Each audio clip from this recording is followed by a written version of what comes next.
Inflasi sedang terjadi di seluruh dunia dan meningkat tajam dengan cepat, terutama selama 9 bulan terakhir ini. Bagi ekonomi yang sadar, semua ini adalah akhir yang menakutkan. Bayangkan, sebuah perjalanan ekonomi yang hebat selama 3 dekade terakhir akan segera berakhir. Sekarang kita memasuki era baru ketidakstabilan stagflasi yang parah. Sahabat, banyak dari kita yang mungkin belum pernah mendengar tentang istilah stagflasi sampai baru-baru ini. Bahkan Anda mungkin jarang mendengar kata inflasi, kenaikan harga seperti keadaan di pasar-pasar tradisional seperti saat ini, kecuali di buku pelajaran sekolah yang teori saja. Untuk waktu yang lama hingga tahun 2021, sejak akhir tahun 70-an, inflasi, kenaikan harga dari tahun ke tahun, berada di bawah target Bank Sentral negara maju sebesar 2%. Selama 3 dekade, ekonomi dunia terkendali. Sekarang dunia sedang dihadapkan dengan stagflasi yang persisten, resesi dengan inflasi tinggi. Winter is coming. Lalu apa yang harus kita lakukan? Ikuti video narasi ini sampai selesai, wahai sahabat. Kita menengok sejarah sebentar. Pada tahun 1970-an, dunia mengalami satu dekade stagflasi karena 2 guncangan minyak negatif dan respon kebijakan yang salah menyebabkan inflasi dan resesi dunia. Guncangan pertama dipicu oleh embargo minyak terhadap Amerika dan Barat oleh OPEC setelah Perang Oktober 1973 antara Israel dengan negara-negara Arab. Guncangan kedua dipicu oleh revolusi Islam di tahun 79 di Iran. Dalam kedua kasus tersebut, lonjakan harga minyak menyebabkan lonjakan inflasi dan resesi di ekonomi pengimpor minyak di Barat. Inflasi didorong oleh respon kebijakan terhadap goncangan karena Bank Sentral tidak dengan cepat mengetatkan dan memberlakukan kebijakan moneter dan fiskal yang kuat untuk menahan inflasi. Dunia mengalami inflasi 2 digit dan resesi parah hingga menghancurkan kepresidenan Ford hingga Jimmy Carter di Amerika. Kemudian setelah stagflasi tahun 70-an dan hingga awal 80-an, dunia keuangan dunia melakukan sentralisasi keuangan kendali IMF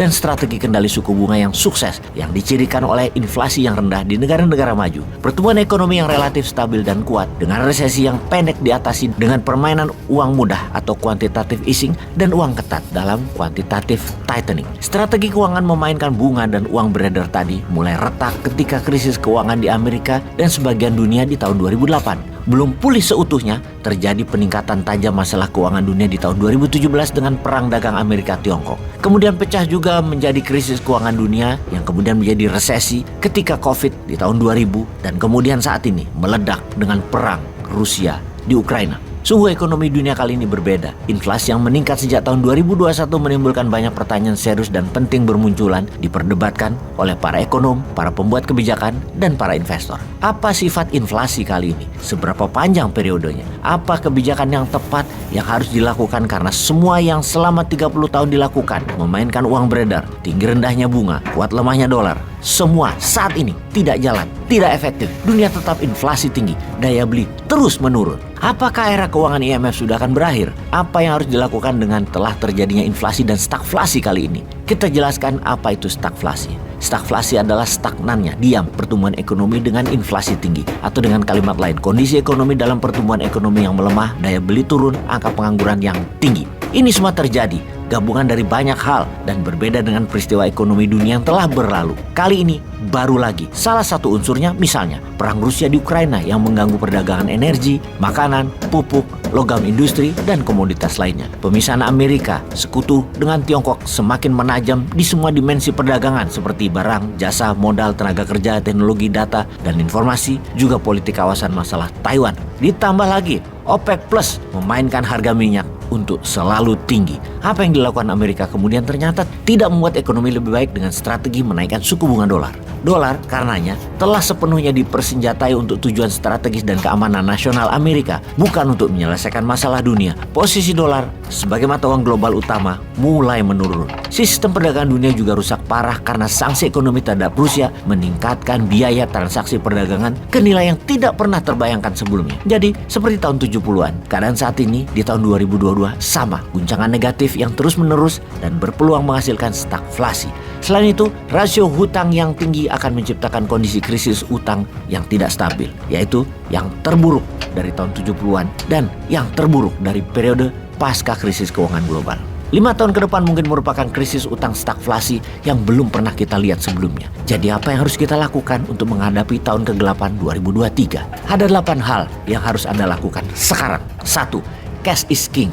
Pelihara aset yang siap liquid saja. Non-liquid aset segera dijual sebelum nilainya jatuh. Hindari high risk investment dan properti, di mana krisis ekonomi high risk investment dan properti adalah yang pertama-tama akan jatuh. Lunasi hutang Anda. Bunga akan terus merangkak naik karena inflasi dan pengetatan uang beredar dari bank sentral. Jual aset nganggur sekarang juga sebelum harganya jatuh untuk melunasi hutang Anda. Sekali lagi, jauhi hutang, apapun jenis hutangnya.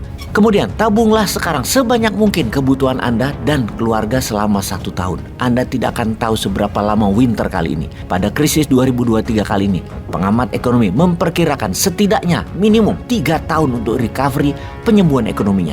PHK besar-besaran akan terjadi.